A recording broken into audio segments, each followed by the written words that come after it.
शरद पवार गटाचे तासगावचे आमदार रोहित पाटील यांनी नुकतीच मुख्यमंत्री देवेंद्र फडणवीस यांची भेट घेतली आणि त्यानंतर राज्याच्या राजकारणामध्ये नव्या चर्चांना उधाण आलंय।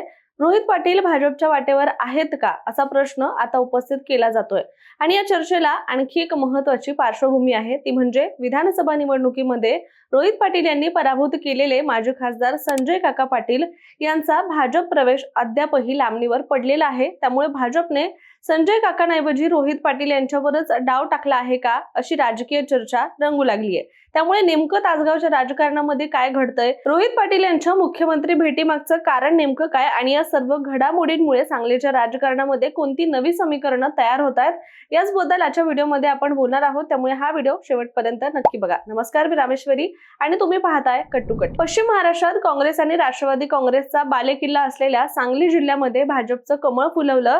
त्या नावांमध्ये माजी खासदार संजय पाटील यांचं नाव अग्रक्रमानं घेतलं जातं। त्यांनी अनेक वर्ष भाजपमध्ये राहून पक्ष वाढवला। सांगली सारख्या पारंपरिक विरोधी गडामध्ये कमळ फक्त फुलवण्याचं नाही तर भाजप तळागाळापर्यंत पोहोचवण्याचं काम केलंय। शिवाय आपली राजकीय कारकीर्द काँग्रेसी म्हणून सुरू करणारे संजय काका यांनी पुढे भाजपच्या तिकिटावर खासदार म्हणून सुद्धा निवडणूक लढवली आणि ते निवडूनही आले।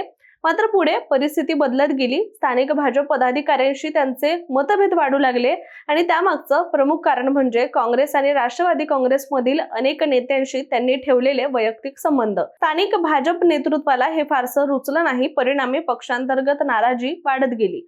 लोकसभा निवडणुकीत उमेदवारीवर सुद्धा त्याचे पडसाद उमटले। संजय काकांना उमेदवारी मिळावी की नाही यावरून स्थानिक पातळीवर मोठा विरोध सुद्धा झाला होता। मात्र त्यावेळी तत्कालीन उपमुख्यमंत्री आणि भाजपचे नेते देवेंद्र फडणवीस यांनी मध्यस्थी करत स्थानिक नाराजी दूर केली आणि संजय काकांना उमेदवारी मिळाली होती। यानंतर 2024च्या लोकसभा निवडणुकीमध्ये संजय काका पाटील यांचा पराभव झाला।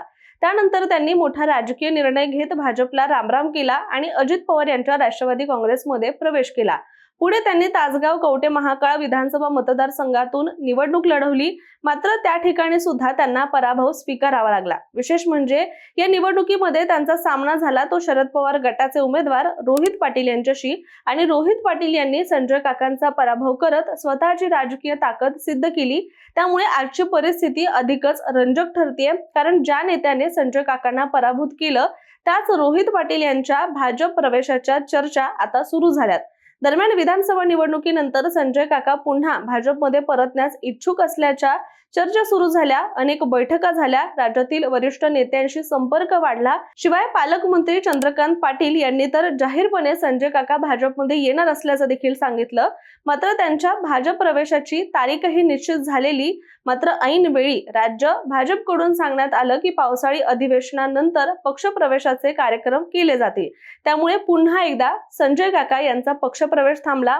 पण राजकीय वर्तुळामध्ये वेगळीच चर्चा सुरू झाली आणि ती अशी की संजय काकांच्या प्रवेशाला राज्य नेतृत्वाचा विरोध नसून स्थानिक भाजपमधील काही नेत्यांचा विरोध अजूनही कायम असल्याचं बोललं जातंय आणि त्यामुळेच त्यांचा प्रवेश पुढे ढकलण्यात आल्याची चर्चा आहे। अर्थात याबाबत भाजपकडून अधिकृत दुजोरा सुद्धा देण्यात आलेला नाही आणि याच दरम्यान घडली आणखी एक लक्ष वेधून घेणारी राजकीय घटना।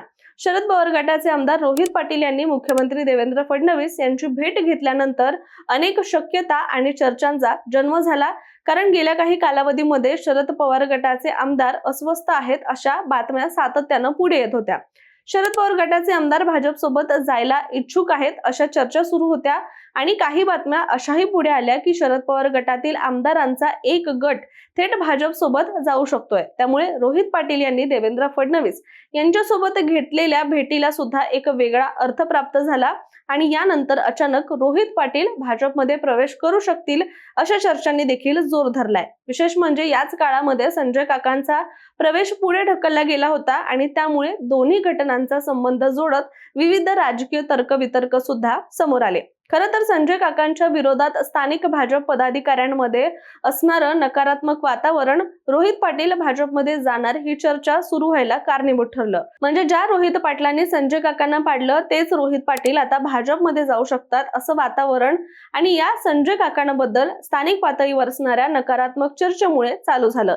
एक शक्यता अशी देखील वर्तवली जात होती की कदाचित भाजप सांगलीमध्ये भाकरी फिरवू शकतं आणि नवीन चेहरा म्हणून रोहित पाटलांना प्रमोट केलं जाऊ शकतं।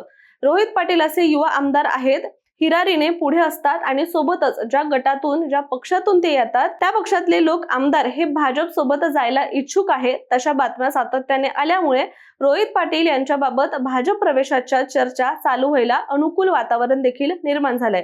सोबतच संजय काका यांच्यासाठी ही धोक्याची घंटा असल्याचं देखील मानलं जात आहे आणि संजय काकांना विधानसभेमध्ये रोहित पाटलांनीच पाडलं होतं।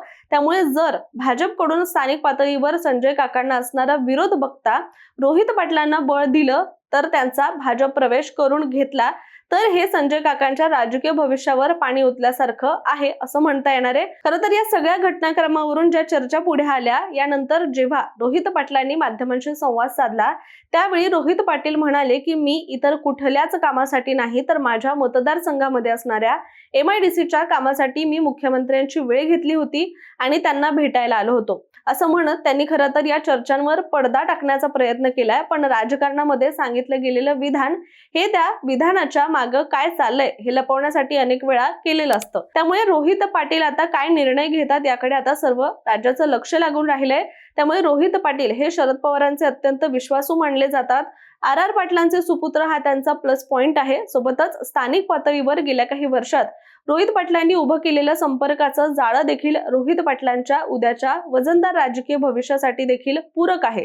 त्यामुळे रोहित पाटलांनी जरी या चर्चेवर आता पडदा टाकलेला असला तरी देखील तुमचं याबद्दलचं मत काय? रोहित पाटील खरंच भाजपमध्ये जाऊ शकतात का आणि भाजपकडून त्यांना संजय काकांच्या विरोधात बळ दिलं जाऊ शकतं का? कमेंट करून तुमचं मत नक्की सांगा आणि अशाच राजकीय घडामोडींकरिता सुद्धा कट टू कटला सबस्क्राईब करायला मात्र विसरू नका।